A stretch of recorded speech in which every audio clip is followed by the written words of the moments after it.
Aku hanya berdiam sendiri tanpa sopan kata. Kenapa ini? Tanpa putus asa, Ali tetap mengajukan beberapa soalan kepada akau. Namun, dia hanya membisu dan menunjukkan perasaan diri.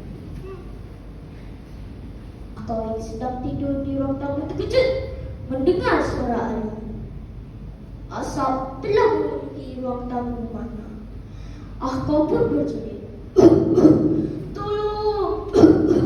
Tolong! Saya terperangkap. Saya tak boleh keluar. Ali, tolong!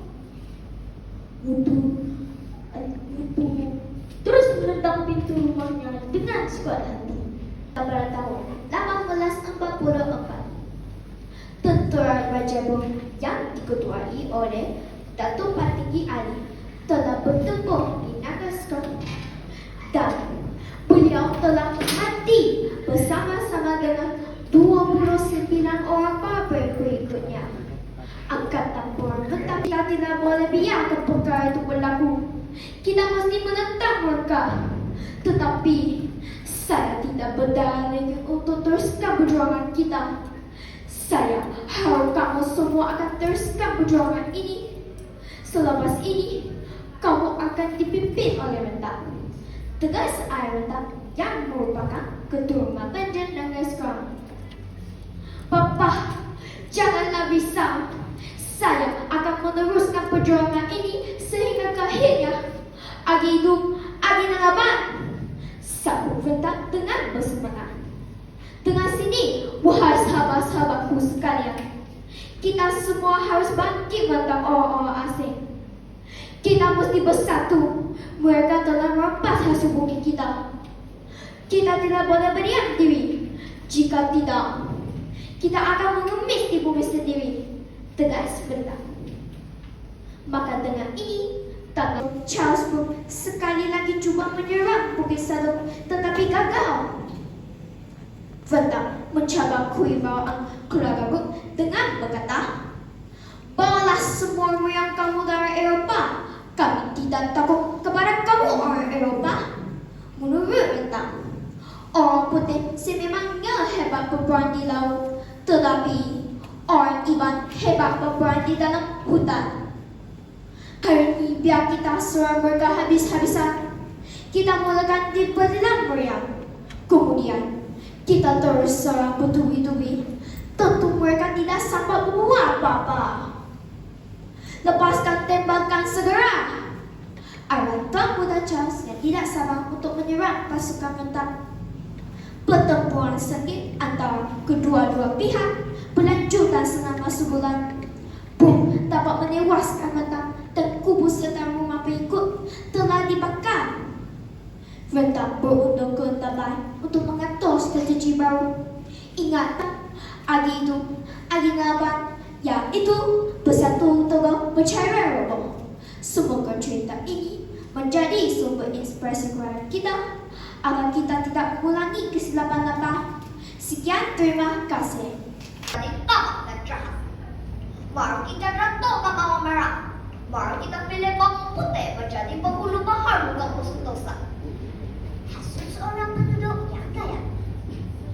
Begitulah yang berlaku pada hari-hari seterusnya. Semakin lama, semakin banyak berita yang tidak benar tentang bawang merah tersebut. Semakin banyak penduduk yang menyokong bawang putih. Pada suatu hari, bawang merah memajukan negara. Pergaduhan tidak akan memberi apa-apa faedah. Saya akhiri cerita saya dengan dua rangkap kata. Pohon perangan tempat bertemu. Girangnya rasa si anak dara. Baliklah Tuan membawa ilmu. Binalah bangsa, bangunkan negara. Bunga seroja di atas bara, jatuh ditimba buah berangan.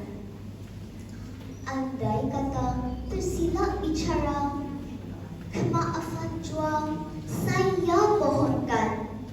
Sekian, terima kasih. Berjiwa kental, walau terkubur tanpa tanda.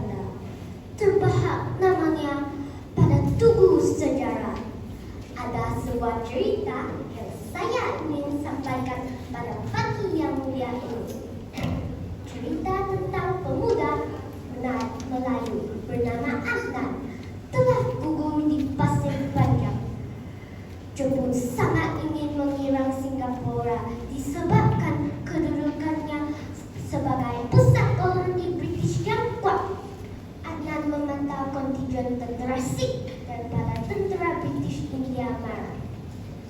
Penglihatannya yang tajam dan kecerdasan pikirannya membolehkan Lieutenant Adnan perasan yang sesuatu yang tidak kenal sebagai bergerak marah itu bergerak kumpulan berempat dan bukannya bertemu habis-habisan. Tugas Lieutenant Adnan kepada anak buahnya. Mereka melepaskan tembakan dan berjaya membunuh 20 orang musuh pada jarak dekat. Dengan itu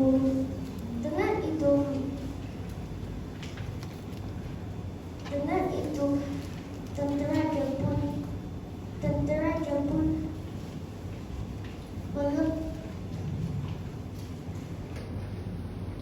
balas Lieutenant Adnan.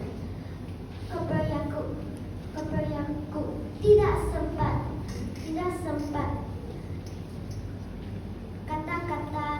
kata-kata kerana sekumpulan tentara Jepun menyebur datang. Dia berpura-pura mematikan diri di celah-celah mayat rakan yang berkorban.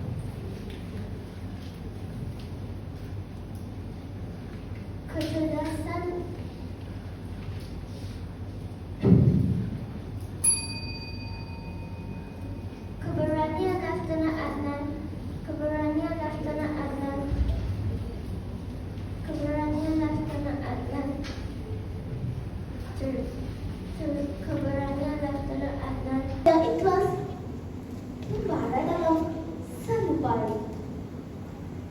Garis dihunus bertahan negara, musuh ditantang pengkhianat bangsa. Begitu kisah pahlawan wajah berkorban diri seluruh jiwa. Sekian, terima kasih. Pohon baktam sambil menadah tangannya. Sejemas kemudian, hujan turun mencurah-curah. Petir sabung menyabung semalam-malaman, hujan masih tak reda. Air telah meningkat ke paras 3 kaki.